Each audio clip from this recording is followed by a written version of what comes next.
በየጊዜው እንደ ፋሽን ብቅ የሚሉ አዳዲስ የሞራል አስተምህሮቶች አሉ። በእኛ ጄኔሬሽን ካስተዋልናቸው ከነዚህ የሞራል አስተምህሮቶች መካከል አንደኛው ሰዎችን ጀጅ አታድርጉ የሚለው ይመስለኛል። እኔ ሰዎችን በደንብ ጀጅ አደርጋለሁ።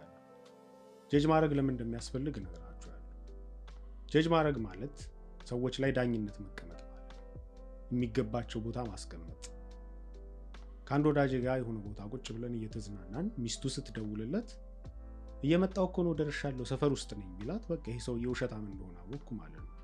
ጀጅ አደረኩት፣ የሚገባው ቦታ አስቀመጥኩት። ከዚህ በኋላ ስልክ ስደውልለት የት ደርሰሃል ስለው እዚህ ጋር ነኝ ካለኝ የዋሸኝ ሊሆን እንደሚችል ያንን ፖሲቢሊቲ አውቃለሁ።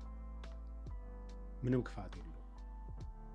ገንዘብ ለማግኘት ብሎ እያጭበረበረ የማይሆን ምርት ሲሸጥ ሲዋሻ ያየሁትን ሰው የሆነ ነገር ልሽጥልህ ቢል ከሱ ልገዛው አልችልም። ሌሎቹን ዋሽቷልና እኔንም እንደማዋሸኝ ምንም አይነት ዋስትና የለም።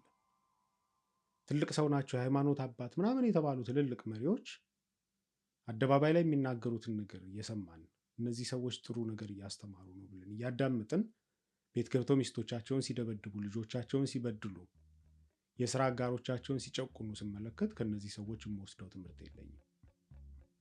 የውሸት ድራማ እየሰሩ ነው ብዬ ጀጅ አደርጋቸዋለሁ። ምንም ክፋት የለውም። እንዲህ መደረግ ያለበት ሰዎች ለጥፋታቸው ለስተታቸው ኃላፊነት እየወሰዱ ስላልሆነ ነው።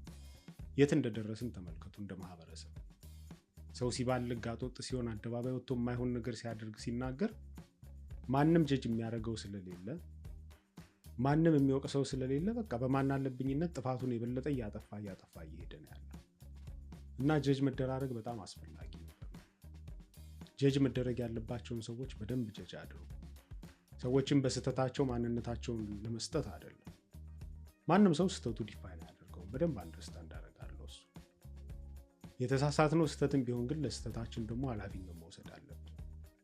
ጀጅ መደራረግ ያለብን ለዚህ ነው። እናምላችኋለሁ ወዳጆቼ፣ ሰዎችን ጀጅ አድርጉ።